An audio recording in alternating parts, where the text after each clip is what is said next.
Good morning, good afternoon, and good evening. Thank you for joining us for today's launch webinar for the Nuclear Energy Agency Small Modular Reactor Dashboard. People from around the world have registered to participate in this event. To ensure a stable connection, and considering the large number of attendees, your video and audio functions have been disabled.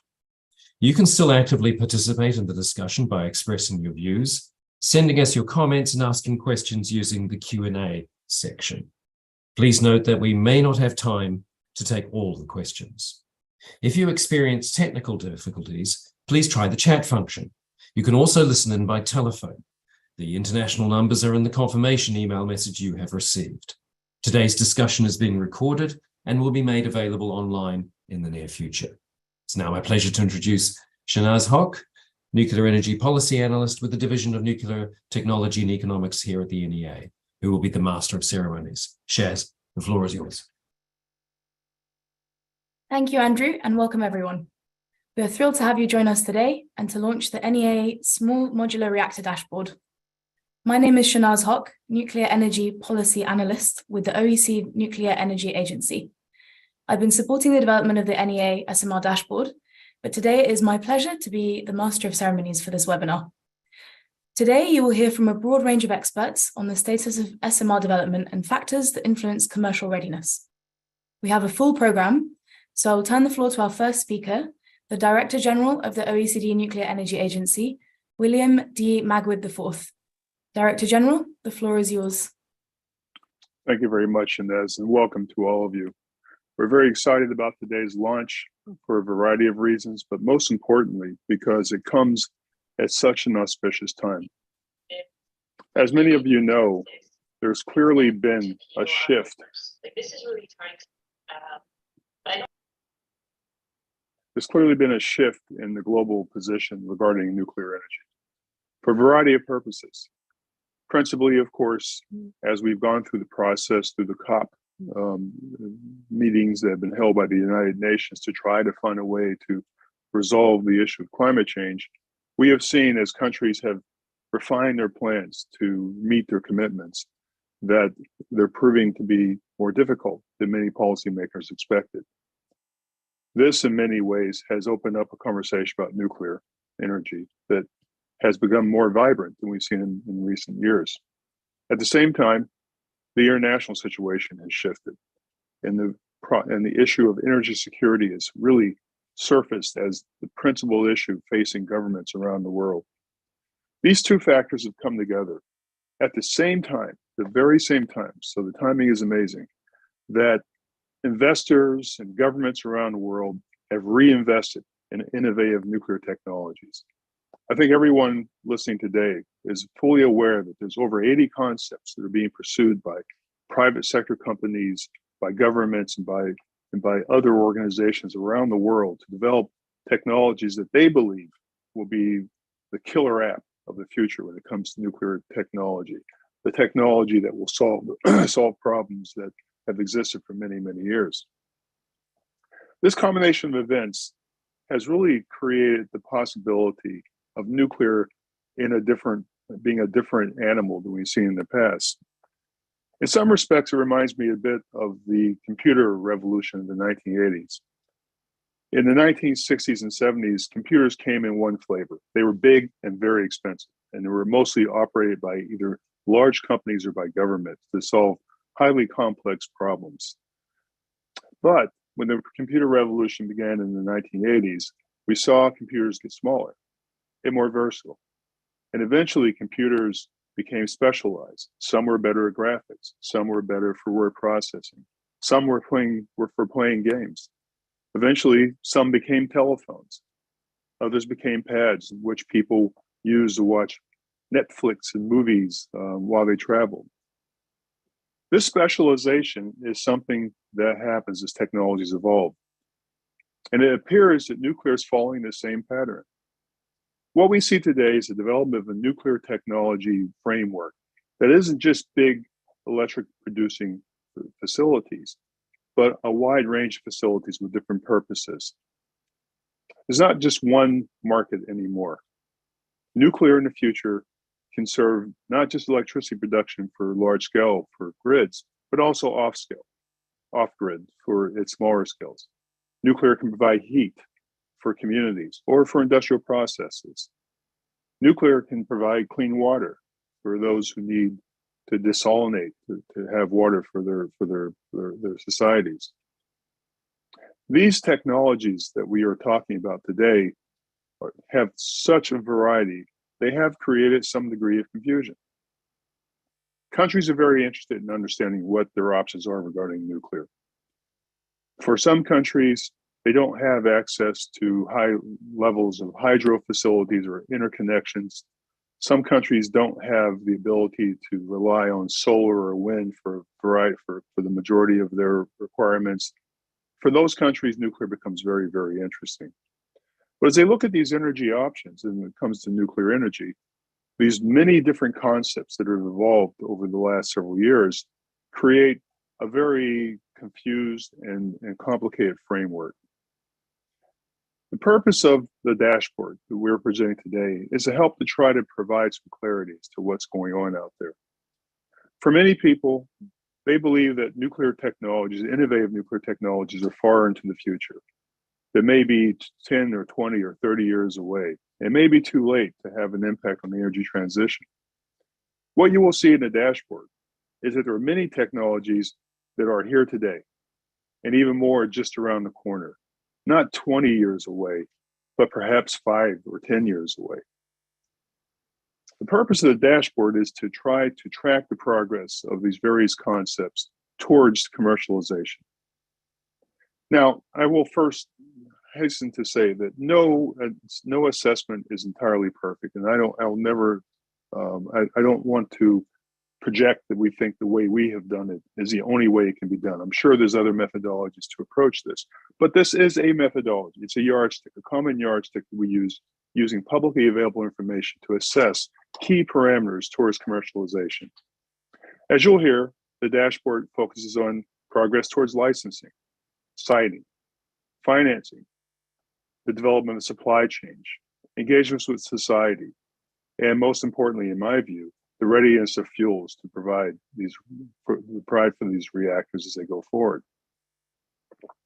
The first edition assesses 21 different reactor concepts and really provides a map of where they are in their progress towards commercialization.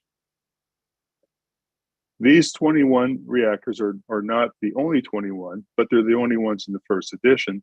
And as we have additional editions going forward, we'll add as much as we can as the information becomes available.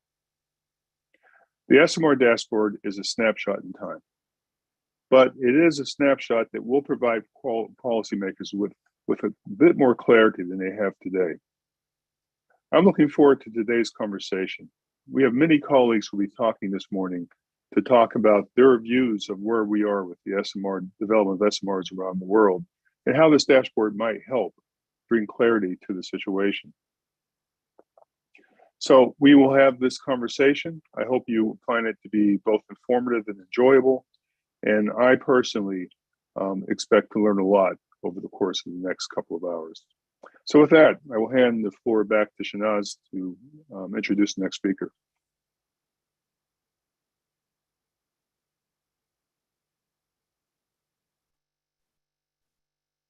Thank you, Director General. I will now invite our second speaker to provide opening remarks. Dr. Catherine Huff is the Assistant Secretary for Nuclear Energy at the US Department of Energy and is a recognized expert in advanced nuclear reactors and fuel cycles. Assistant Secretary Huff is also the recipient of both the Young Member Excellence and Mary Jane Ostman Professional Women's Achievement Awards. Assistant Secretary Huff, the floor is yours for your opening remarks. Thank you so much for having me. Thank you, Director General Magwood. Thank you to everyone in the OECD NEA and the incredibly distinguished panel of folks who will be following these remarks. I really am blown away by the enthusiasm here, and it's really lovely to see quite so many real experts leading the charge and unleashing this incredible resource. I am so thrilled to see this SMR dashboard being released into the wild. Of course, in the Office of Nuclear Energy, within the Department of Energy here in the Biden administration, our main focus is on carbon reduction through the commercialization of clean energy technologies, through research and development, and through broad industrial adoption across not just the electricity sector, but also in those hard to abate sectors where we have a lot of decarbonization to do. This dashboard provides a resource to an incredible number of potential audiences. When I think about the possibilities here, a critical piece is that investors, pilot project developers, asset owners, customers and off-takers, market facilitators and regulators, as well as communities that might be interested in small modular reactors, need a resource, a trusted, credible, verifiable resource of public information about which reactors are ready, how far are they along, and what purposes can they serve. I really like Director General Magwood's analogy with, the computer explosion where we all have different sizes of computers serving different capabilities. I fully expect and agree that we'll, in the future, ideally by 2050, when we need to get to net zero, we will have a variety of sizes and outlet temperatures associated with the reactors that have commercialized worldwide. There are 21 reactors on this list, and as Director General Magwood said, there's at least 80 reactor concepts out there.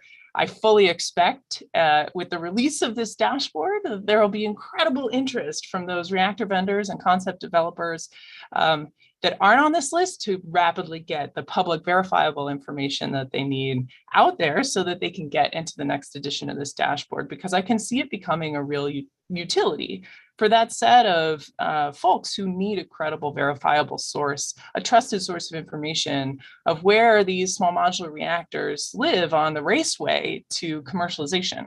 Because commercialization is critical, we cannot continue to accept long, slower timelines for deployment of these reactors. We need to be deploying today. In the Department of Energy, that's the theme. We believe that there is going to need to be at least $10 trillion worth of investment here in the United States to get to our decarbonization goals by 2050. And it can't all come from the government. A lot of it will have to come from private industry, from communities and municipalities interested in adopting new technologies. And some of it will come from policy. But in order to do that, you do have to inform those investors and asset owners and operators, off-takers and customers about what technologies are available and how realistic their approaches to commercialization are, because it's going to take an order book. It won't take 1 or 2 or 3 reactors to get to the doubling or tripling of the capacity we need in the United States and abroad. It's going to take hundreds of reactors, and that is going to require a really large order book. Here in the United States, we're lucky to see that there are a number of reactors and reactor concept vendors that are listed in this list, and some of them are already engaging in developing that order book for commercialization. We recently saw X Energy and its XE100 make an agreement with Dow Chemical to explore the possibility of direct combined heat and power use of their very high temperature reactor outlet energy. And we're seeing that across the board with the many demonstrations that we're supporting in the United States, including the NuScale Voyager SMR, the Natrium, the TerraPower Natrium deployment in Wyoming, and dozens of others. These include DOE supported and not supported designs across the spectrum, including Holtec SMR 160, which is an ARDP risk reduction awardee, the Kairos PBFHR, and a handful of others. But I'm really excited to see this resource from a trusted multilateral institution like the OECD NEA. And I really fully believe that as we continue to move our mission forward in the United States, this will be a key communication tool as we engage with those investors and communities, those market facilitators, regulators, startups, and asset owners and operators. I really think that this is a critical tool, and I hope that the updates will be really fulsome, because there are a lot of reactor vendors who will be jealous of the 21 that are already on the list. So congratulations to the OECD NEA on an excellent report and tool for the future of our decarbonization. And thank you.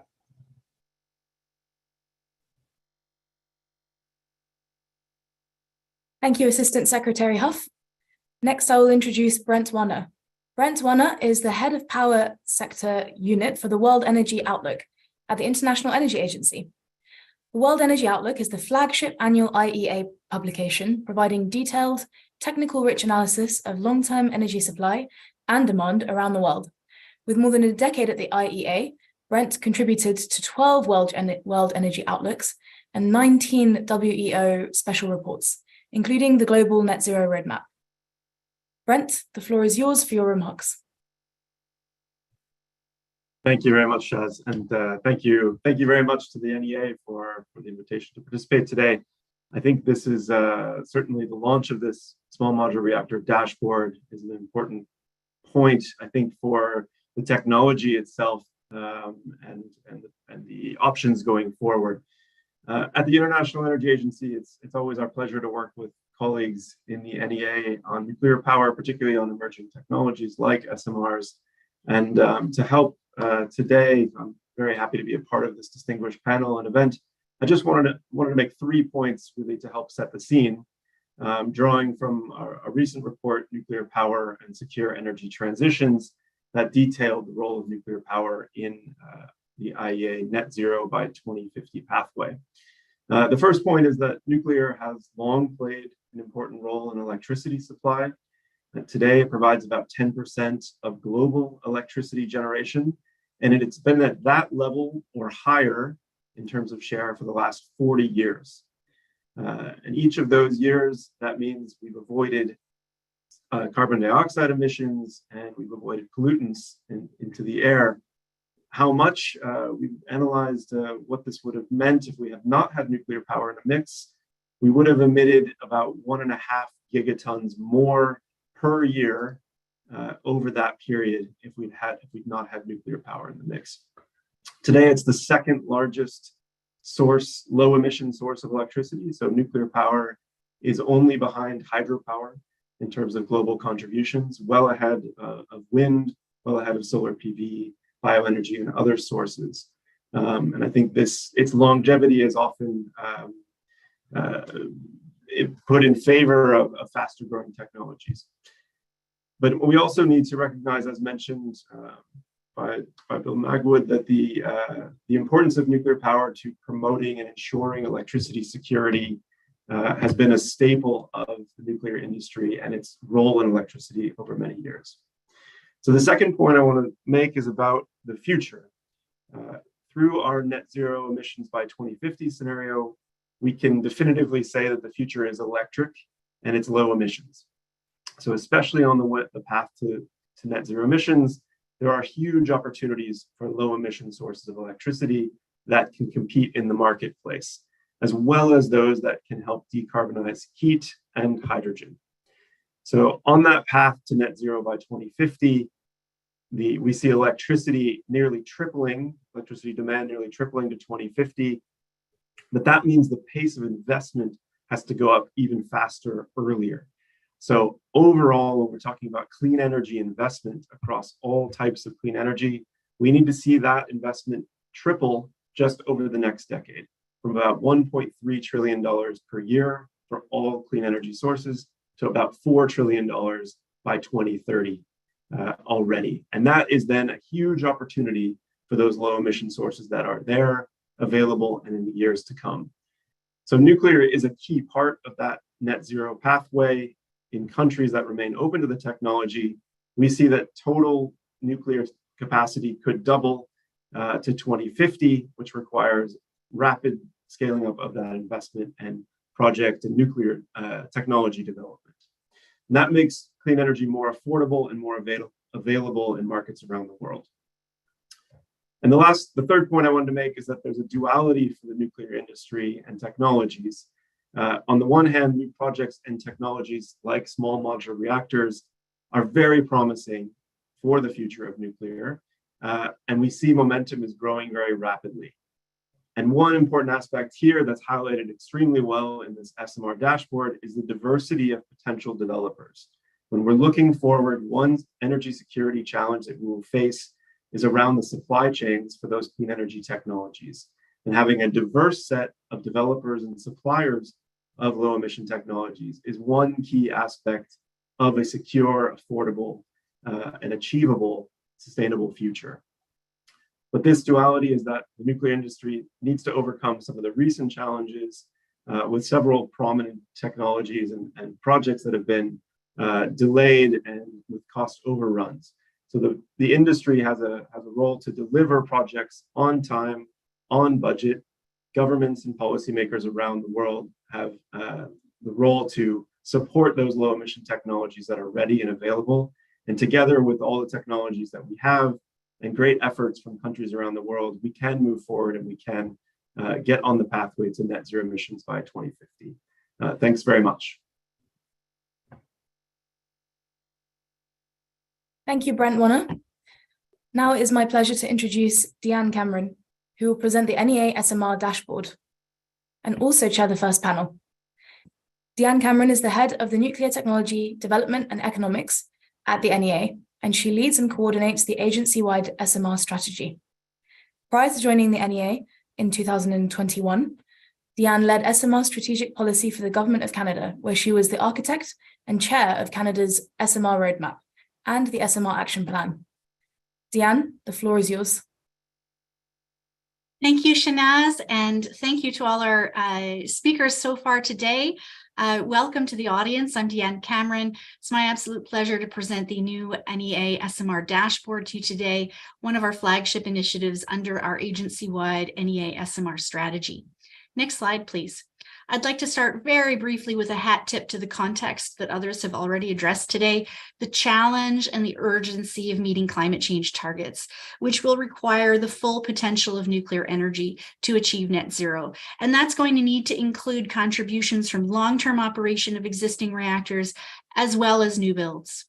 Contributions from large reactors as well as small modular reactors for a range of power generation, heat application, and production of hydrogen and synthetic fuels, various applications.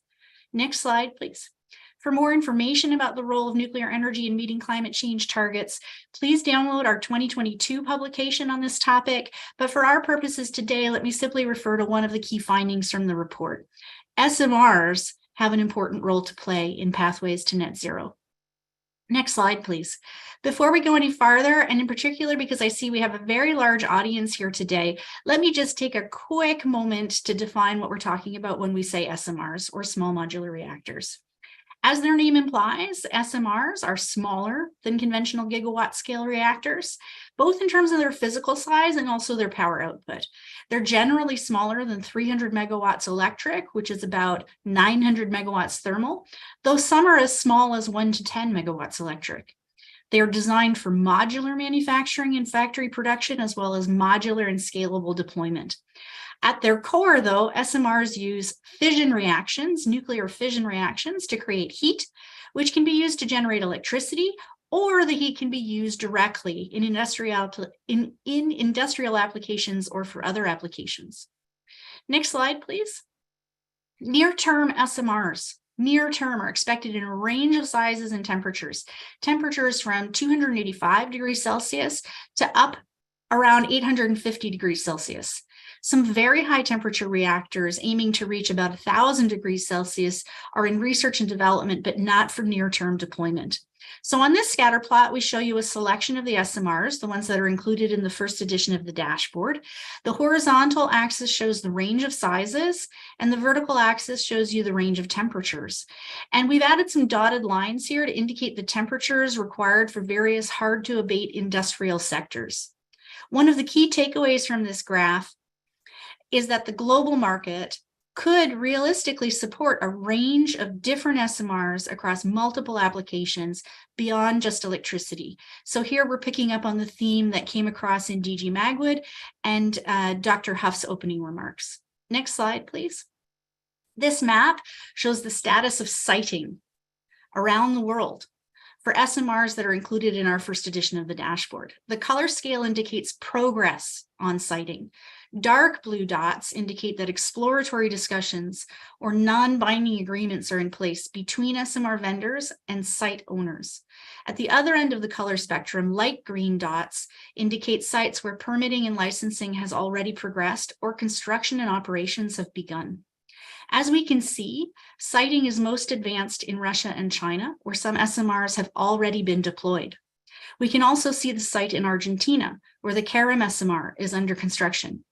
In North America and Europe, we can see a lot of siting activity in the earlier stages, including feasibility studies and negotiations with site owners. Next slide, please. So how do we understand real and meaningful progress? To do so, we really need to look beyond just technical feasibility or so-called technology readiness level. This figure is taken from the NEA SMR strategy, and it illustrates several additional enabling conditions, essential enabling conditions for the successful deployment of SMRs, such as enabling legal, regulatory, and policy frameworks, fuel availability and planning for waste management, supply chain readiness and human resources, public engagement and trust, competitiveness and economics, and financing. Next slide, please.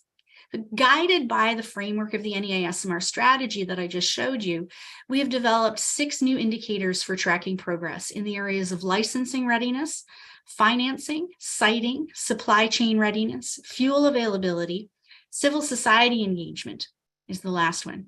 Technology readiness level is a useful indicator, but it only reveals part of the picture. When combined with the NEA's new indicators, the picture becomes much more clear and complete. Next slide, please. So in the next few slides, I'll introduce the 6 indicators defined by the NEA. For each indicator, we define 6 shades of green, and we plot them visually. Light green indicates there is no progress reported from verifiable public sources at this time. The darkest green corresponds to significant progress towards deployment of the first-of-a-kind reactor. And we include 2 graphical representations, a stacked radial plot on the left and a gauge graph on the right. In general, progress starts with modest steps and progresses from non-binding agreements and memorandums of understanding towards legally binding contracts and other meaningful indicators of progress towards first deployment. Some bonuses exist for progress in multiple jurisdictions or on multiple sites. It's important to note that the dashboard does not indicate any reactor is a winner. Neither is it a value judgment on any design. It's just a way of tracking progress and illustrating it as a snapshot in time. A reactor showing less progress today in any area could catch up and overtake others in the future. So let me walk you through the 6 indicators now. I'll go quite quickly because there's more information available for you in the dashboard document itself. First, we have licensing readiness, which follows closely international licensing pathways from pre-licensing activities with regulators and design approval, followed by construction and operating licensing. Next slide. Next, we have financing. Here we recognize that there are different pathways. Some SMRs are relying on a larger number of smaller investments, while others are relying on a smaller number of larger investments. It's impossible to define a perfect universal indicator, but we believe it is quite meaningful to capture when an SMR has secured its first round of investments. And we also think it's quite meaningful to capture when an SMR has its first of a kind, fully financed. And so we have defined shades of green around these 2 major milestones. Next slide, please. Next, we consider progress on siting based on verifiable public announcements by site owners themselves, starting with non-binding announcements or MOUs, moving to down selection by site owners, followed by site licensing, and ultimately construction at a licensed site. Next slide, please. Supply chain. Here we're tracking progress based on verifiable public announcements by suppliers and partners. We track progress based on increasing levels of commitment by suppliers in the nuclear supply chain. Ongoing construction of the SMR at a licensed site, for example, is an indicator of significant progress in this area. Next slide. For fuel availability, we consider whether fuel is commercially available for the first-of-a-kind deployment. Light green indicates that lab scale research and demonstration is underway. Darker greens indicate commercial availability, procurement, and ultimately fuel loading for the first of a kind has begun. Next slide. Public trust is impossible to measure directly, but we know it's an important enabling condition. So we have defined an indicator to capture the types of activities that we believe are generally helpful and correlated to some extent with the existence of public trust. This is not a perfect indicator, but we believe it is useful nevertheless. We consider activities such as memorandums of understanding, endorsements, town hall meetings, benefit sharing agreements, and other similar measures with entities such as labor unions, NGOs, civil society, community organizations, students, and potential end users, amongst others. Next slide, please. I know that was a whirlwind, but you'll have more information available to you in the document itself. I'd now like to turn really quickly to our approach. In applying these criteria that I've just presented to the various SMRs, we were guided by several principles. The criteria should be defined clearly and objectively. They should be applied consistently across different SMRs. The dashboard should be based exclusively on verifiable public sources of information. To the extent possible, sources of information should be from reliable third-party references, such as regulators and operators. The SMR vendors have all had an opportunity to provide feedback, fill in the gaps in our information, and correct any facts, but any information that we received from vendors was then verified from independent sources. And the dashboard is fully referenced. All citations are publicly available. Next slide, please. The first edition includes 21 SMRs. Their logos are shown here. And now I'd like to give you a sneak peek inside the dashboard. Let's take a look at one of the SMRs. Next slide. This is the dashboard for the HTRPM SMR in China. It's a thermal spectrum high temperature gas cooled reactor, 500 megawatts thermal, with an outlet temperature of 750 degrees Celsius. It uses high assay low enriched uranium, that's HALEU triso pebble bed fuel. In terms of its progress, it is fully licensed, operating, and connected to the electrical grid at Shidaowan nuclear power plant in the Shandong province of China. The first of a kind was fully financed and constructed, but no additional information is available at this time on financing additional units. The HTRPM is owned by a consortium of China Huaneng, China Nuclear Engineering Corporation, and Tsinghua University's Institute of Nuclear and New Energy Technology. The China National Nuclear Corporation, CNNC, provided engineering, procurement, and construction services. HTRPM fuel is licensed and commercially available for its operation in China. On engagement, the dashboard notes the relationship with Tsinghua University, which creates opportunities for engagement with students. I encourage you to download the dashboard at the end of this webinar to see the other 20 SMRs in the dashboard. Next slide, please. Before concluding this presentation, I'd like to take a moment to reflect on some of the key learnings that we derived from the work that we did to prepare the dashboard. Our motivation in defining the 6 new indicators was to contribute to evidence-based situational awareness. It's clear from our analysis that the diversity of SMR concepts, configurations, application, and markets is both an asset. It's also a considerable challenge. We note that Russia and China are leading on deployment with multiple land and marine-based SMRs already in operation. We see real and rapid progress towards deployment in North America and Europe.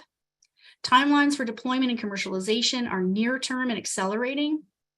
We saw evidence of many different business models and financing strategies involving a mix of public and private financing. We also saw evidence that sources of financing are unlocking and investments are accelerating. But despite the considerable momentum in many areas, fuel qualification and commercial availability will be a critical path issue for many. And we saw some signs that risks may exist around the readiness of regulators and supply chains, which may become limiting factors. One last point. Our analysis suggests that most of the SMR developers are focused on their first of a kind, and most appear to be approaching construction and project management with methods that closely resemble gigawatt-scale nuclear projects. Dr. Huff mentioned the concept of an order book in her opening remarks. To the extent that a paradigm shift will be needed to unlock economies of multiples from fleet deployment, that will need an order book. And we do not yet see evidence that the paradigm shift has really started in earnest. So there's a lot of progress and a lot of reason to be optimistic, but there are also many challenges that lie ahead. Next slide, please. 32 additional SMRs are already under consideration for the next edition of the NEA SMR Dashboard, which we aim to publish later this year. Next slide. At the end of this webinar, you'll be able to download the dashboard using this QR code, and we'll show you the QR code again at the end of the session. Thank you. That concludes my presentation of the dashboard. I'd now like to turn to our first panel, and I'd like to invite Fotini Koutsavis, Władysław Gudowski, David Arunze, and Kirsty Gogan to turn their cameras on. I'll introduce you. First, Fotini Koutslavis, who is the Vice President of Economic Affairs and Climate Change at the Mining Association of Canada. Mining Association of Canada, or MAC. MAC's members represent most of the mining activities in Canada and a significant portion of global mining operations. Fotini is responsible for these members in guiding them through an orderly transition towards lower carbon future and for being constructive partners in the fight against climate change. Welcome, Fotini. Next, Władysław Gudowski, who is a professor of reactor physics at the National Center for Nuclear Research in Poland. Professor Gudowski is also an advisor to Orlen Synthos Green Energy, a chemicals company in Poland, who's actively exploring collaborations with SMR developers to help decarbonize their operations. David Arunze is a program officer for off-grid energy at Diamond Development Initiatives, where he has implemented over 60 clean energy projects, impacting more than 500,000 people in underserved regions in Nigeria. He also serves as the global focal point for Sustainable Development Goal number 7, Youth Constituency, where he leads and inspires thousands of young people on clean and affordable energy. Lastly, Kirsty Gogan, our founding director and CEO at TerraPraxis. TerraPraxis has recently partnered with Microsoft on a project focused on retrofitting coal plant facilities to run on emissions-free heat sources. Advanced fission, fusion, and geothermal. Kirsty herself has been recognized through the World Nuclear Exhibition Fellow Award for embodying a generation of climate activists who were not advocates of nuclear in the first place, but became convinced later on and are now working day by day to make the sector grow as an environmentally responsible solution. So thank you for joining us, to our panelists. I'd like to kick off the discussion by addressing a question to Fotini. You're members of mining activities in Canada and around the world.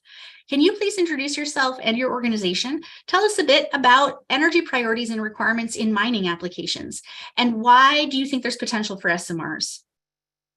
Wonderful. Thank you, Deanne. I appreciate the invitation to be on this panel among so many esteemed panelists as well. And as you mentioned at the outset, my name is Fotini Koutslavis. I am the Vice President of Economic Affairs and Climate Change at the Mining Association of Canada, or MAC. And we are the national organization representing the Canadian mining industry, including companies engaged in mineral exploration, mining, smelting, refining, and semi-fabrication. Our members account for most of Canada's production of base and precious metals, uranium, diamonds, metallurgical coal, and mined oil sands. Our members do strive to be responsible operators who are respectful environmental stewards whose actions go beyond legal compliance. And these commitments are demonstrated through the participation in Towards Sustainable Mining program, which is an internationally mining sustainability standard whereby mining operations are evaluated, managed, and publicly reported on critical environmental and social responsibilities. MAC and our members support climate action that is consistent with the ambition of the Paris Agreement. And our members also recognize that not only the materials we produce are the building blocks of the clean economy, but also that they must also decarbonize their own operations. Just a quick snapshot that Canada has the world's 4th cleanest electricity grid with 82% of power from renewable or non-emitting sources. As a result, Canadian mineral products are among the lowest carbon intensity in the world. However, most of our resource potential does lie in northern and remote regions of Canada that do not have access to electricity grid, and where the wind doesn't blow all day or the sun doesn't shine all day. So we recognize that efforts and investments need to be made into energy infrastructure, and that will be essential to reduce northern reliance on costly and high emitting fossil fuels. Most of all of our off-grid mining companies, which encompass, like I mentioned, all of our mining operations in the north, and several of which were essential to supplying the critical minerals and that are needed to low carbon technologies, are overwhelmingly dependent on liquid fuels for power generation and will remain so until our paradigm shift ushers in the next generation of technologies. The mining industry does recognize that nuclear energy brings that opportunity for future mining operation in Canada to consider small modular reactors as an alternative to that diesel power. The mining industry also having a culture of safety and environmental sustainability acknowledges those same attributes in the nuclear industry. It is with these qualities in mind that we believe nuclear energy presents an opportunity to advance the transition of the mining industry and society more broadly towards a lower carbon economy. And small modular reactors presents the opportunity to abate emissions in those off-grid industrial and community circumstances where fuel switching options are really currently limited in the northern remote and isolated portions of our country. So I'll stop there, Deanne. Thank you for the great introduction. I'll come back to you with one more question after the others have had a chance. Now I'd like to turn to Václav. You are an advisor to Synthos Green Energy, who has been showing remarkable leadership on SMRs in Poland. Could you please introduce yourself and tell us about the energy requirements from the chemical sector? And what are their options going forward? How do SMRs feature in that set of options? Good afternoon or good morning to everybody. First, I have to make two comments before that. For about 30 years, I was teaching my students that there were two big mistakes that nuclear technology made before, namely giving the power to bookkeepers, which try to squeeze more and more power from a single unit. And the second mistake was to ignore actually cogeneration.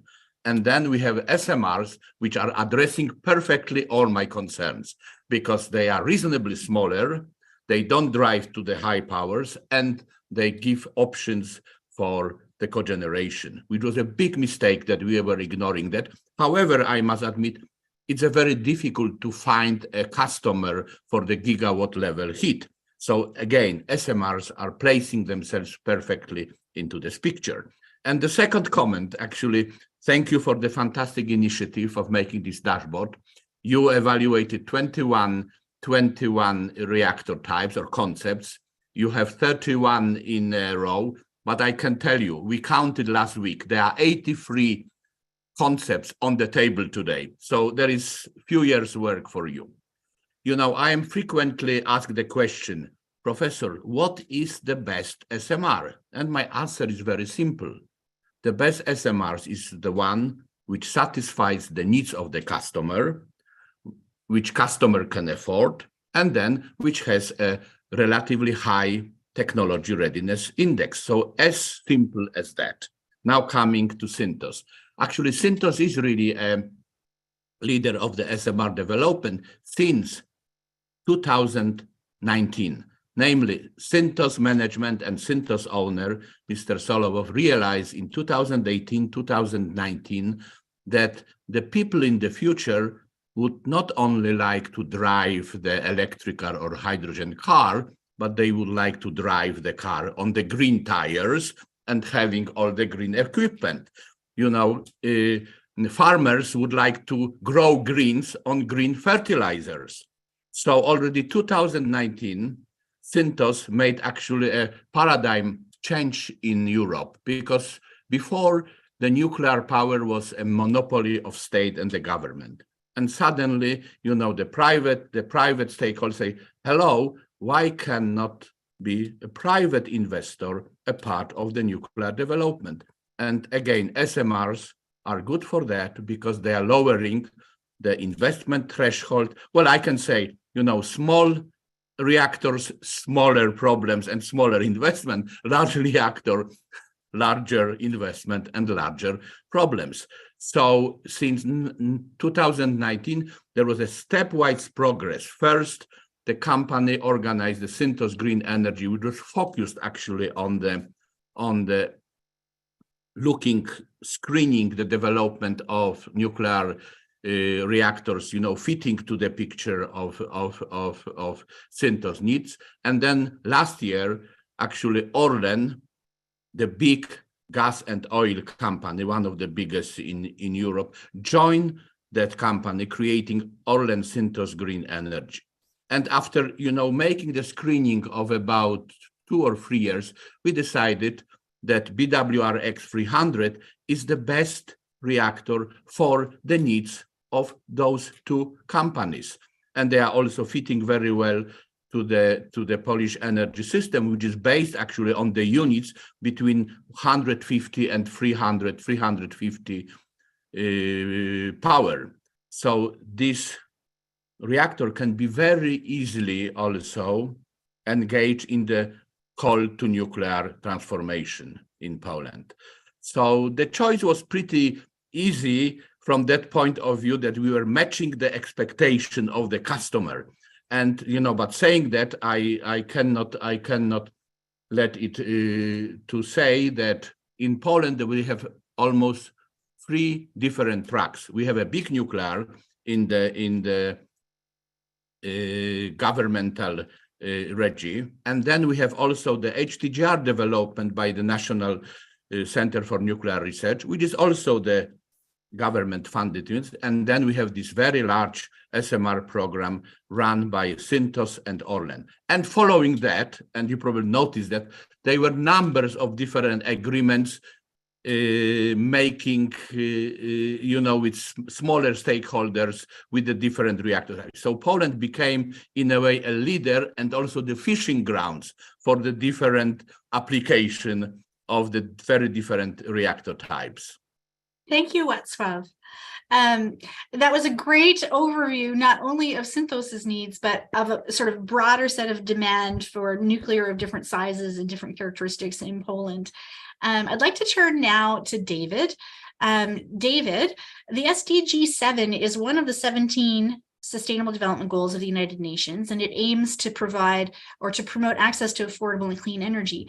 Could you introduce yourself a little bit, and how do you see the key challenges for meeting the Sustainable Development Goals in Africa?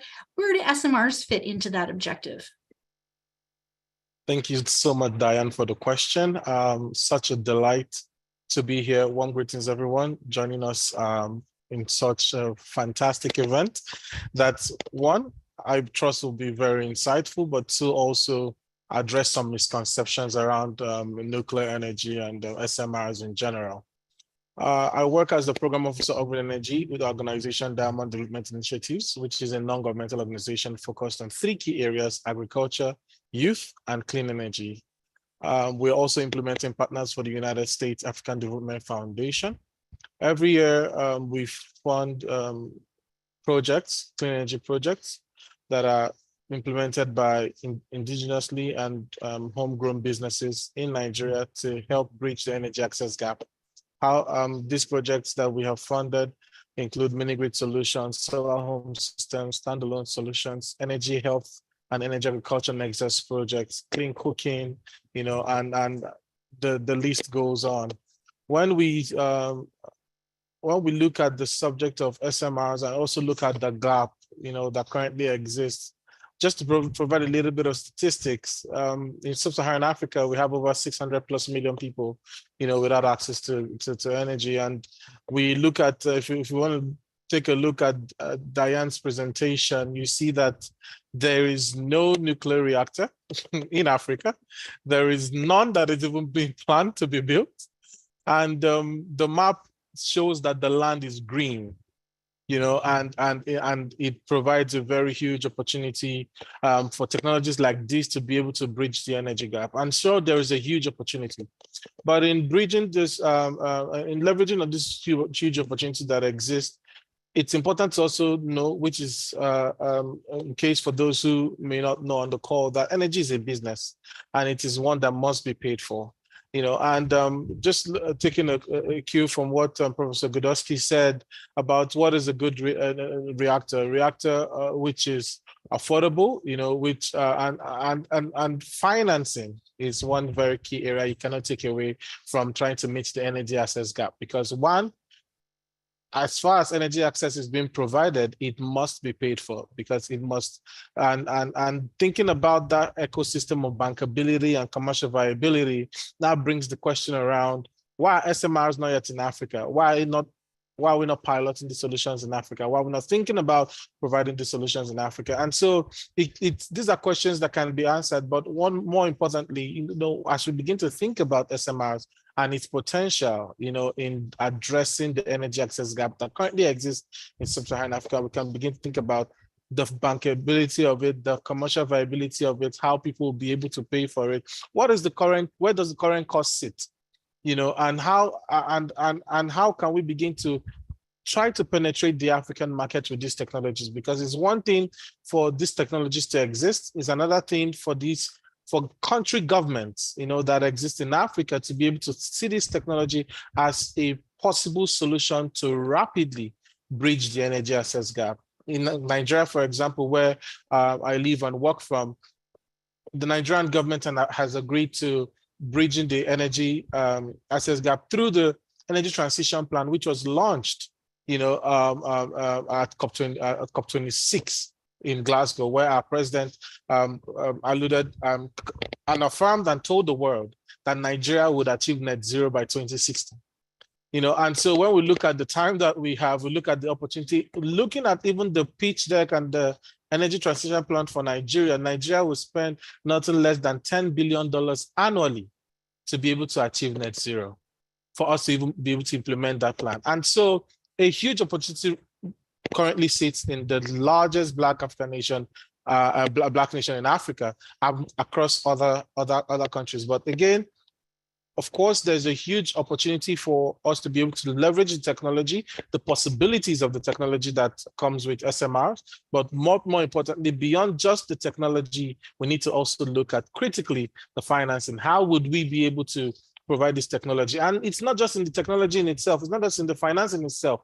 There has to be the human capital that needs to be developed to be able to drive this, and I would be very glad to say, of course, I represent the youth everywhere, and I'll be very glad to say that the youth sit at the heart of this. So what are we doing, even as country governments and relevant stakeholders, to be able to ensure that we begin to think around ensuring that while technology, we check the box of technology, we try to think about checking the box of financing, we also try to think about checking the box of human capital development. I'll pass it here, Diane, over to you. Thank you so much, David. It is so wonderful to hear from you and the other panelists on the potential demand side. This is not just a technology push story. This is not just about engineers and physicists at national labs who have figured out how to do something that they think is useful. We're hearing that there's real demand across, again, that diversity of applications and in different parts of the world. And that's why we need to be thinking about these enabling conditions. How do you build the bridge between the technology push and the market pull? Thank you for that. Next, I'd like to introduce, or rather invite, Kirsty. And my first question for you, Kirsty, there's significant power, coal power around the world today. In the absence of large-scale carbon capture and technologies, the world is going to need to retire all of this coal to reach net zero. Please introduce yourself and tell us about the role of SMRs to replace coal power. Why SMRs and not gigawatt scale nuclear? Thanks, Deanne. Congratulations to you all at NEA on this really, really valuable new contribution. And thanks for inviting me to be part of this panel. I feel like I could be having this conversation all day. It's a real honor to be invited to contribute. So yeah, to take DG Magwood's phrase, the killer app, and then David's to close the gap. So, do we have these killer apps to close all of these decarbonization and energy gaps that we have? And we certainly have a lot of them. And I think what we're seeing in the sort of larger picture here is an increasing recognition of the sort of generic attributes that nuclear technologies can bring that could be super helpful in addressing parts of the decarbonization and energy access challenge that we're still facing. You could have potentially low cost heat and power, high capacity factors, and indeed potentially much larger markets beyond the electricity sector to decarbonize industry and heat and essentially replace our entire global energy infrastructure, within these very, very challenging timescales, 27 years to 2050, and then potentially double or triple or even quadruple that global energy infrastructure to meet rising global energy demand. So how do we sort of apply these killer apps to close these gaps? Well, the first thing is to start connecting with customers. And Deanne, you've asked me about repowering coal, 2 terawatts of coal plants operating around the world. Now, these plants are not just the single largest source of global carbon emissions on the planet today, contributing almost 30% of our global carbon emissions. they're not just emitters, they're sitting in the context of really complex political, social, economic ecosystems with communities around them that depend on those plants, not only for the energy that they provide, but for jobs and other socioeconomic benefits. So it's really challenging, in fact, really unrealistic to expect that we're just going to shut down those plants and easily replace the reliable energy that they generate. So there's increasing interest in the opportunity to essentially replace the coal boiler with an alternative source of steam from these advanced heat sources that could essentially match the existing site that you're currently operating on and enable the continued operation of the existing power island for another, 60 or 80 years, enabling the workforce to continue working at the plant and the communities to benefit from the energy that they generate, but without the emissions. So that's one of the options that we're looking at for small modular reactors to be co-located with those global coal plants, and essentially replace the coal boilers, with that new advanced heat source. Now, there are 2,400 plants operating around the world today, so we're not going to be able to achieve that scale of deployment within the rate of deployment needed to replace all of those coal boilers around the world within 27 years using traditional deployment models, using the old sort of, one at a time bespoke construction model. So, we've been able to gain a huge amount of traction building a global consortium with global sustainability leaders, including Microsoft and Schneider Electric and many heat source developers, some of whom are included in your dashboard, to start looking at how we can develop a highly standardized, very low cost, very repeatable, and very fast system for replacing those coal boilers. So really what we're doing here is looking at the market demand. So not technology push, but market pull. And it's not just in the coal sector, it's actually in the oil and gas sector as well. We're starting to see, the oil and gas sector really sort of putting their hands up and, asking whether there is a role that nuclear technology could play in helping them meet the very challenging targets that they've set for their scope 1 and 2 operations, 40-50% emissions reduction by 2030. Could these technologies be designed to meet their needs within those timescales?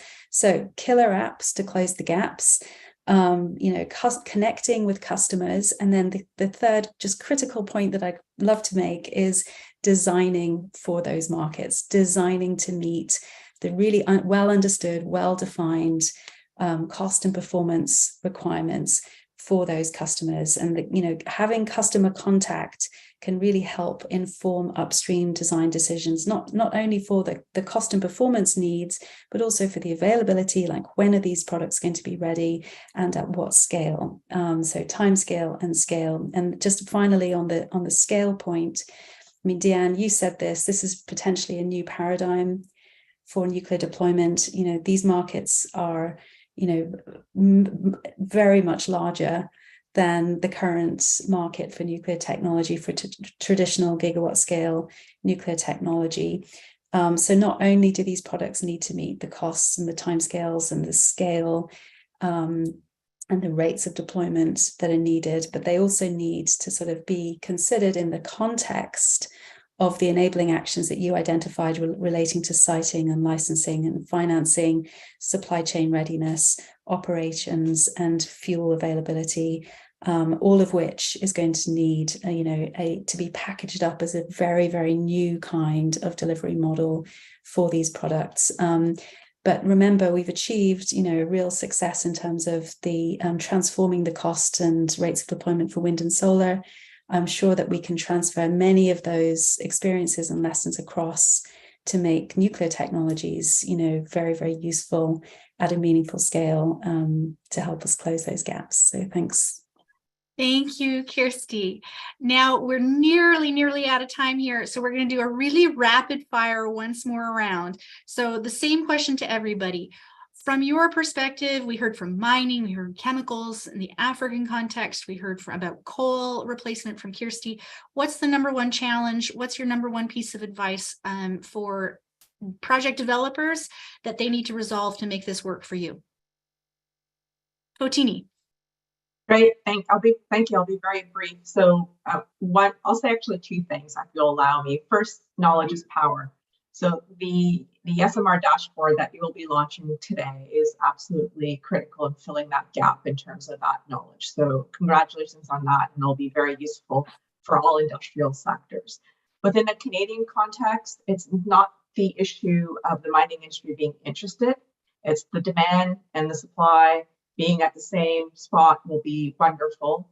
There is definitely interest by the mining industry, especially in off-grid situations.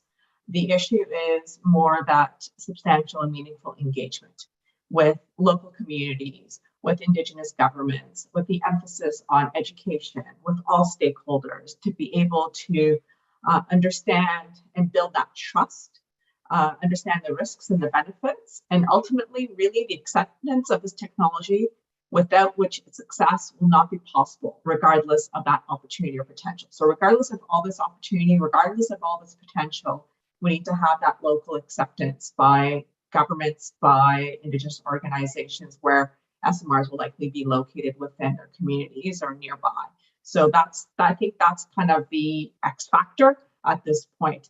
Not really an industry issue, but more of an engagement and education issue with local communities. And I'll stop there. Yep, makes a lot of sense. Thank you, Fotini. Wacław, over to you. Same question. You're on mute. Yes, I am here. I have first very general answer and then few more detailed answer. The first general answer is, 8 December this year, there is a 70 years of the famous Atoms for Peace initiative of President Eisenhower. So maybe the 8th of December 2023, we should maybe declare the project SMR for Sustainable Development and Peace. That could be a good frame for international cooperation. For the smaller level answer, well, joint assessments, cooperation between the regulatory body. We are very following, development in Canada and in United States. We are very glad to see cooperation of the regulators, and I think we should learn from lessons of each other. So joint assessment, we are too late with the manufacturing license like the aviation. We were looking at the aviation solution, but many people said, oh, you are too late. Aviation managed some of the problems of the licensing the plane before the big system was there. And then the third solution is standard design. Standard design is something which can help us. You snuck in 3. Thank you. And actually, on your first point, I think we should call it accelerating SMRs for net zero. Well, whatever, but it should be something in the spirit of Atoms for Peace. David, number one piece of advice, number one challenge. One piece of advice. So I would just like to go about it this way. When we look at the global finance outlook for renewables that was recently published by the International Renewable Energy Agency, you see that over 70% of the world financing, in renewables went to just the US and China. And you think about where the gap really exists significantly in sub-Saharan Africa. There's the kind of financing that should come there is not coming there. So there's a majorly financing challenge, and so as we begin to think about trying to scale this technology and also scale renewable energy across the continent, it's great to see that immediately after the initial intervention I made, comments in the chat are showing what Kenya is doing, what is happening in South Africa, what is happening in Egypt, so it's great to see that countries are already beginning to take steps, even Ghana, and so it shows that there is a huge opportunity that currently exists, but we need to be able to really fine-tune and remodify our financing mechanisms so that we can trickle more investments into the continent to drive energy access, and so that's what would be my challenge, and also my solution is much more funding to drive this. Thank you. Thank you, David. Kirsty, for the final word from the panelists. Thank you, Deanne. Yeah, so fundamentally, we're talking about the role of customers to send a market signal that will generate the investor confidence that's needed and the financing that's needed to really pull these products into being, to finish commercializing these products. And then when they're available, they're going to be manufactured products. They're going to be designed for very well-defined, very large markets. So they'll be designed for, delivery at scale, at a very rapid rate of deployment, and into a broad global market.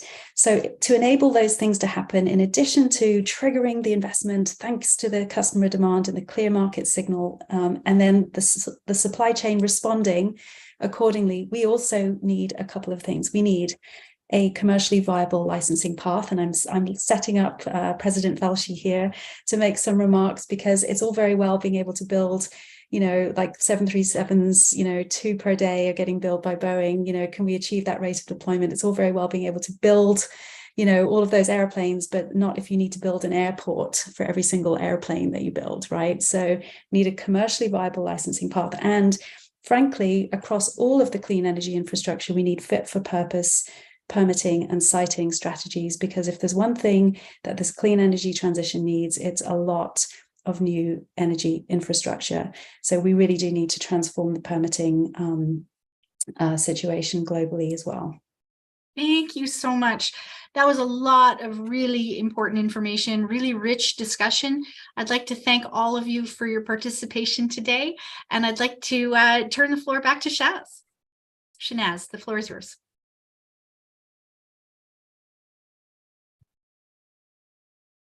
Thank you, Deanne. Turning to our second panel with regulators. This panel will focus on the readiness of regulators in North America and Europe to regulate SMRs, including for non-electric applications.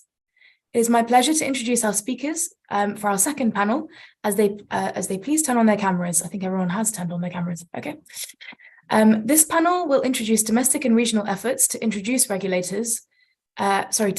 regulators are ready for SMRs in North America and in Europe. From North America, we have President Velshi. Romina Velshi is the president of the Canadian Nuclear Safety Commission. She has significant experience in the nuclear sector and is leading the charge internationally on rethinking how we regulate innovation without impeding progress. And in Europe, we have Olivier Gupta.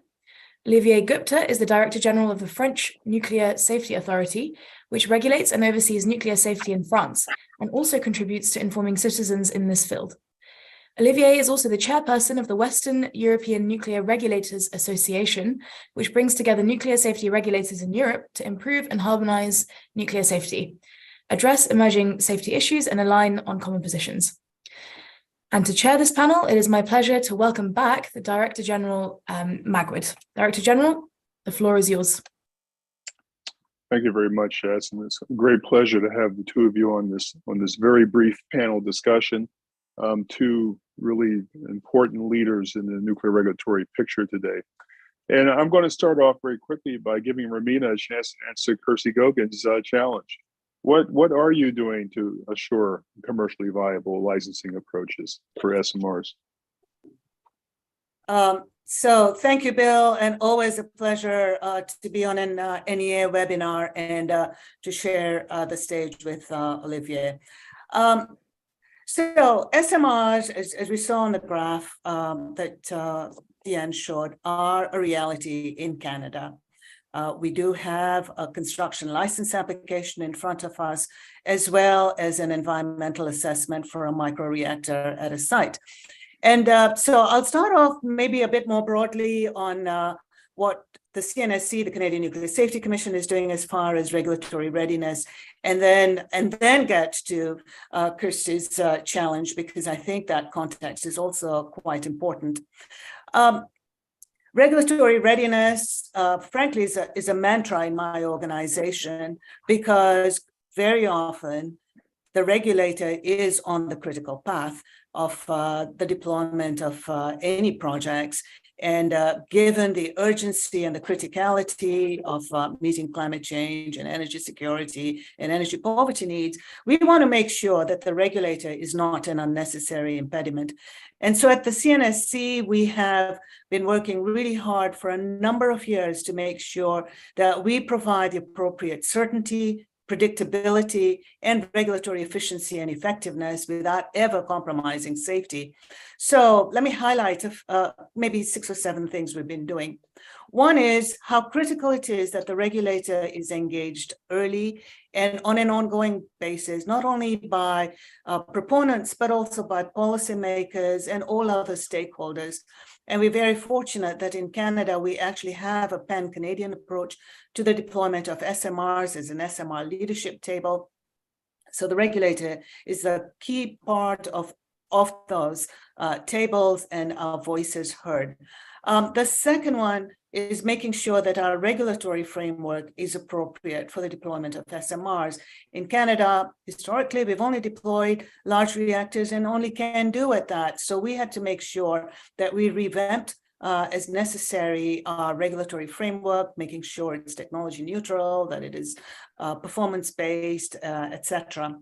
We have a pre-licensing process, our vendor design review process, that allows proponents to get familiar with our regulatory approach, but also for us to identify any showstoppers that may exist in their technology. We had a lot more technologies under consideration.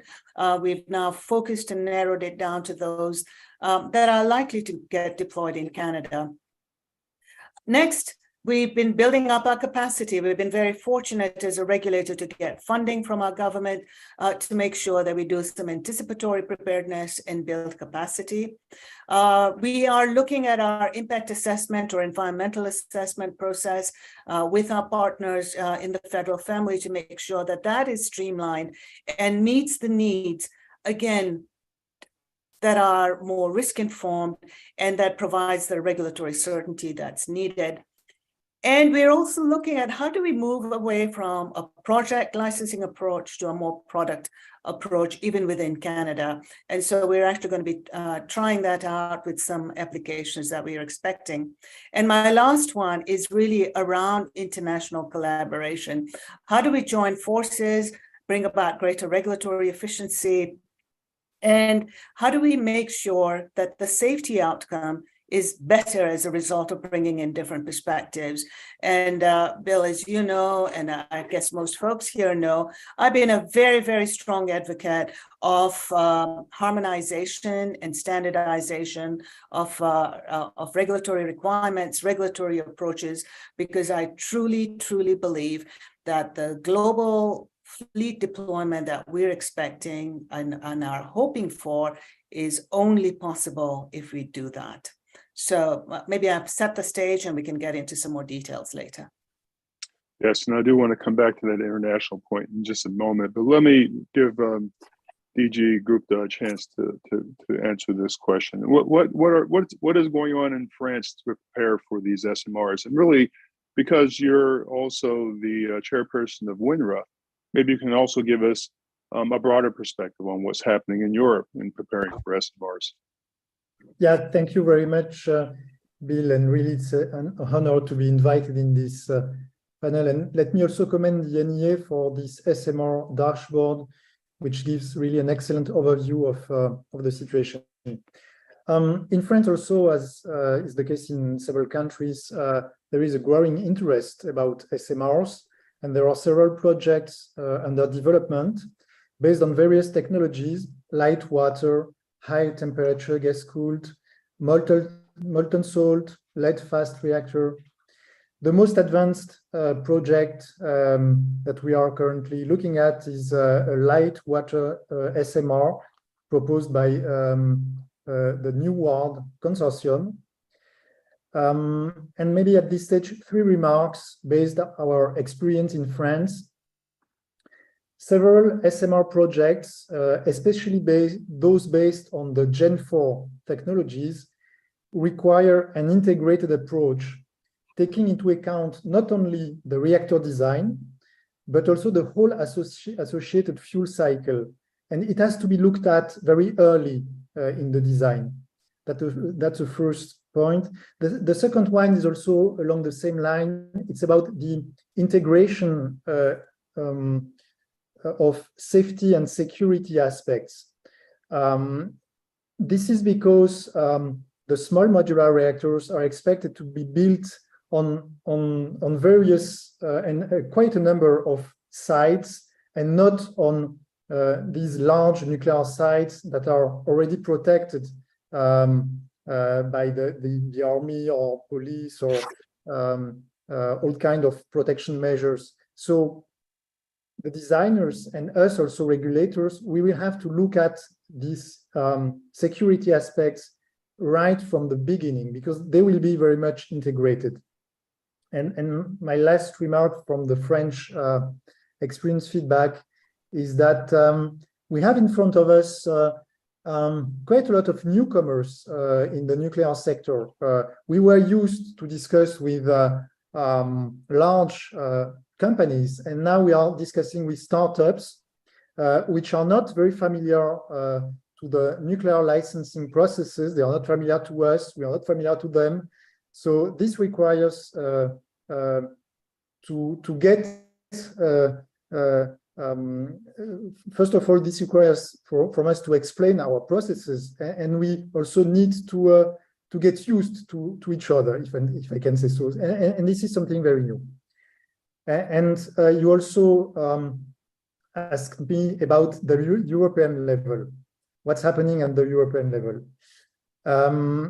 And let me say that this question also refers to what has already been discussed by the other speakers about the fact that the industry expects, and this is due to the economic model of the SMRs, they expect the SMRs to be licensed in several countries. And they expect also them to be licensed quite quickly. What we are saying is that this call for speed shall not become a rush and hurry race for licensing processes that would put safety issues and safety improvements opportunities on the back seat. So, and nevertheless, we need to, as Romina was saying, we need to be enabling. So what can we do? And what we did in Europe is the following. With our Finnish colleagues from STUK and our Czech colleagues from SUJB, we have started last year what we call a joint early evaluation of the most mature design that was submitted to us, the new world light water SMR design. And the aim of this review is to share our expectations on the most relevant aspects in terms of safety, and to provide a feedback to the designer. So this is, you see, a very pragmatic approach to get a similar position from several regulatory bodies, given that nuclear safety is a national responsibility. I heard several speakers earlier referring to aviation. I understand the comparison, but nuclear is not aviation. There is an issue of public acceptance with nuclear, and this is a national issue. I do know countries that are against nuclear energy. I don't know any country which is against aviation, against planes, you know, airplanes. So this makes the situation very different. And so I don't believe that we are going to be able to define safety criteria in a very theoretical manner, and especially independent from the technology. I believe really in this kind of technical dialogue, in-depth technical dialogue, led by several regulators with a designer. And I think that personally, such initiatives involving as many regulatory bodies as possible at an early design stage are really the best way to reach what the industry expects in terms of being able to get their products licensed in several countries. Thank you very much. Lots of thoughts came to mind when you made that comment about aviation versus nuclear, and I'll avoid comparisons to people saying that if man were meant to fly, he'd have wings. But I won't go that direction. But let me pick up on that a little bit with you, Romina. Why should regulators care about this harmonization? You've made that a central part of your approach to this, but but regulators are, as Olivier just said, are responsible for their domestic nuclear safety. Why should regulators go through the effort to have these international relationships and harmonization? So thank you, Bill. Maybe, let's start with the adage that's used in the nuclear sector: an accident anywhere is an accident everywhere. And so nuclear, yes, my responsibility is Canadian. It is an international global sector. And so all of us have a joint responsibility that when nuclear is deployed around the world, that it is done so safely. And so one of the main objectives around harmonization is to ensure there's global safety. And there are a lot of newcomer nuclear countries coming on board. And so mature, experienced regulators like us and like France and others, I think we have a responsibility and a duty to make sure that we share our knowledge, our expertise, and help others come up on the learning curve. So one of that is strictly that need for ensuring safety. The second one is also a very practical need.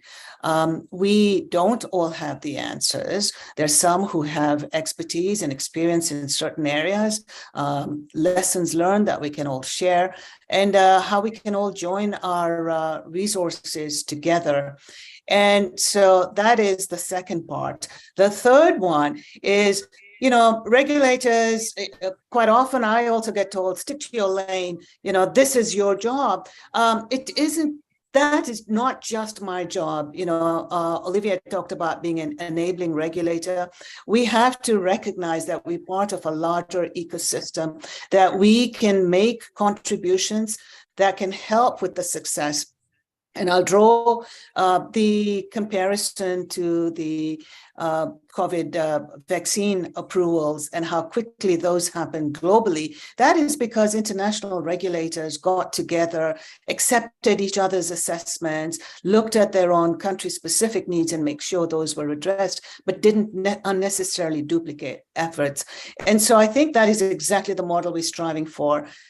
Climate change is an existential threat. We all need to do our part of it. And from a regulator's perspective, we are a very critical part. So we've heard a number of speakers talk about a need for a paradigm shift. I am a true believer of that, because if we treat these as single projects, we're not going to get anywhere. Let me, we're going to run out of time in just a moment here, but let me ask both of you. Both of you have had extensive discussions with your international partners. In the case of France, Mr. Gupta talked about the relationship with Finland and the Czech Republic. And I know in the Canadian Nuclear Safety Commission has extensive relationships, particularly with the US NRC and also with UK ONR when it comes to these exchanges. Let me ask both of you as we wrap up, what has been in your experience? Have these relationships been productive and useful from your standpoint? And what do you see as the next step? And let me start with Mr. Gupta. Yeah, thank you for this question. Yeah, for sure. These relationships have been very productive. Not only with the two partners we have for this evaluation, but more largely with all counterparts with whom we have very tight relations, not only in Europe, but also worldwide. I think really it's the essence of nuclear safety to be discussed internationally. And this is also what the NEA is made for.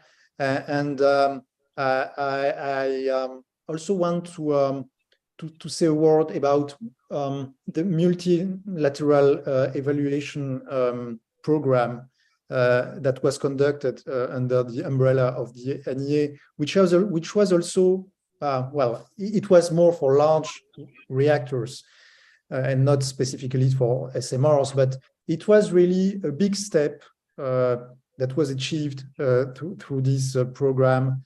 And I think we should also take the lessons from it, because I see, again, quite theoretical initiatives emerging. And I think that more pragmatic ways, such as was the MDEP are better ways to move on in getting harmonized views on how safe is safe enough. Excellent comment. I agree with that entirely. Romina, I think you're going to probably have the last word here. Thanks very much. Our relationship with the US NRC, certainly around advanced technologies and working together, has been extremely successful. And you know, we started with the BWRX 300 GE Hitachis. That's the one that's getting deployed in Canada and likely to get deployed by Tennessee Valley Authority. So having a specific technology that two like-minded regulators review with the overall understanding that what we want is a standard design, that any changes to that design would only be entertained if there are site-specific needs that dictate that. And so we have created a governance structure with appropriate oversight to make sure that that standard design is protected. And so then bringing the ONR in, it's again with that very same principle. You've had to have picked that same technology. You're joining the train as it's moving, so we're not going to go back and repeat stuff. And we've also signed an agreement with the Polish regulator, again, an ability to see how a new nuclear country can join this joint regulators forum. And I'm very much looking forward to that. So I see what we have done with the US NRC, and we share lessons very closely with Olivier and his team, is, I think, a good model to see how we can get regulators working together, driving a standard design for widespread deployment and not duplicate efforts, and ensuring the high standards of safety that are needed. So I very much see that as a model for that global deployment of technologies. Well, again, let me thank both of you. Both of you made very insightful remarks. Certainly from a nuclear energy agency standpoint, I look forward to working with both of you to make this future come about. And there's still a lot of work ahead. So I think it's better we do it together than separately. So again, thank you very much. And let me give the floor back to Shanaz to begin the wrap up.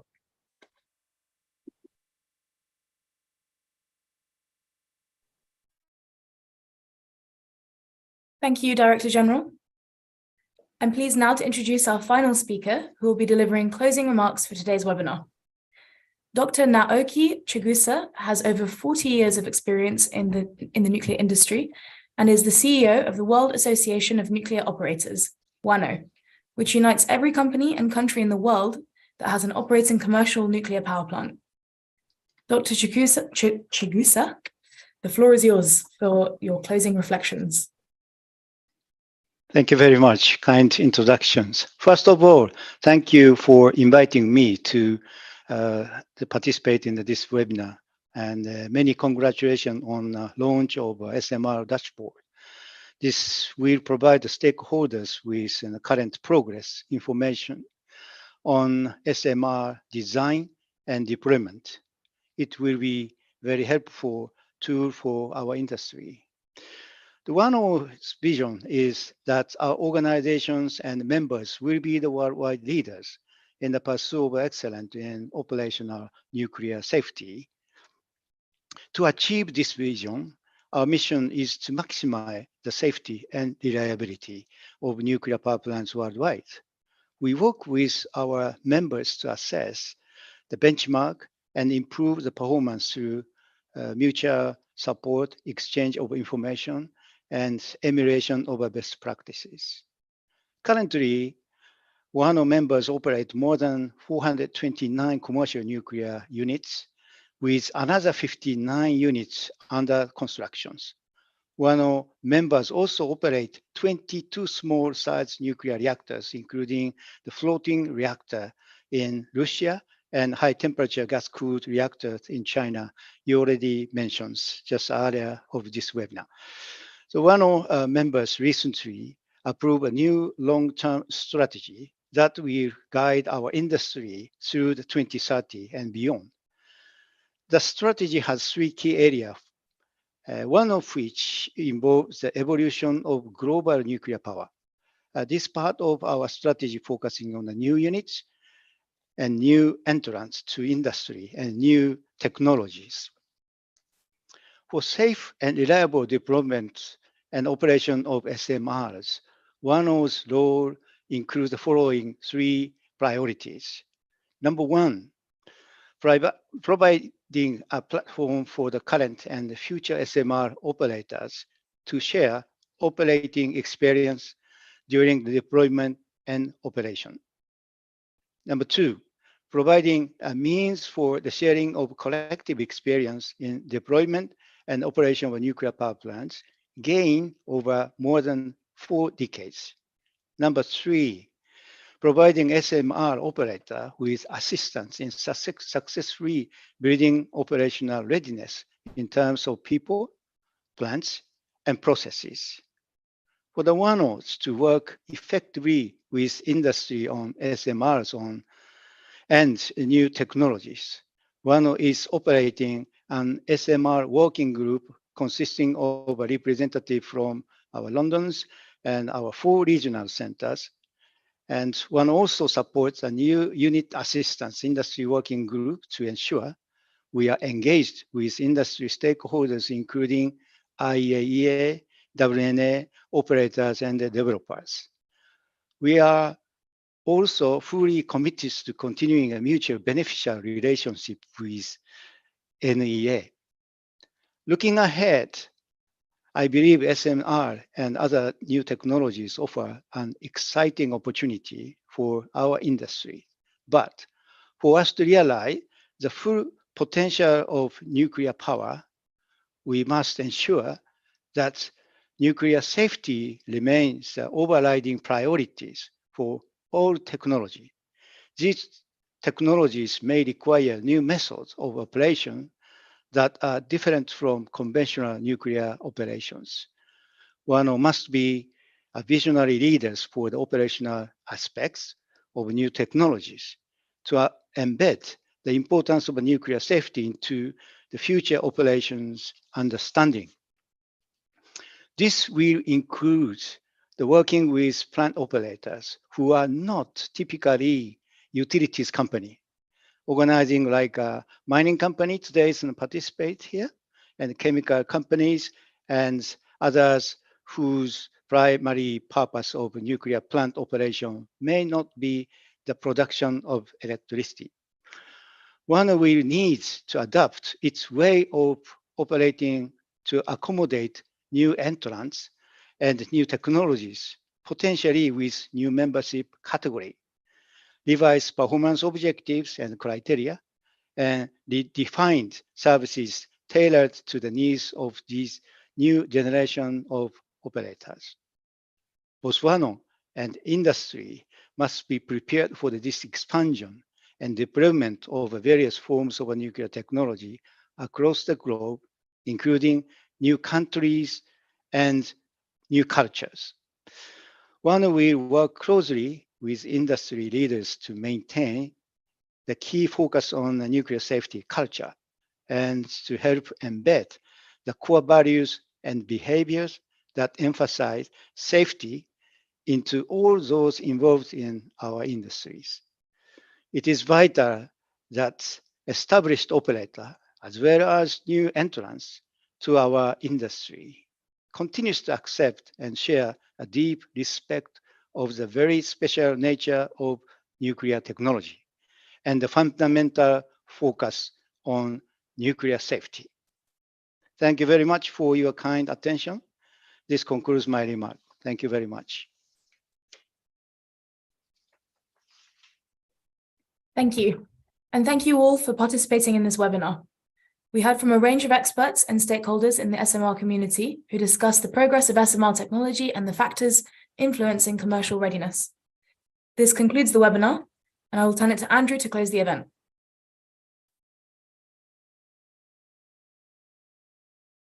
Today's event has been recorded and it will be available on the NEA website soon. The NEA SMR dashboard is now available for download, and you can see the QR code on the screen now.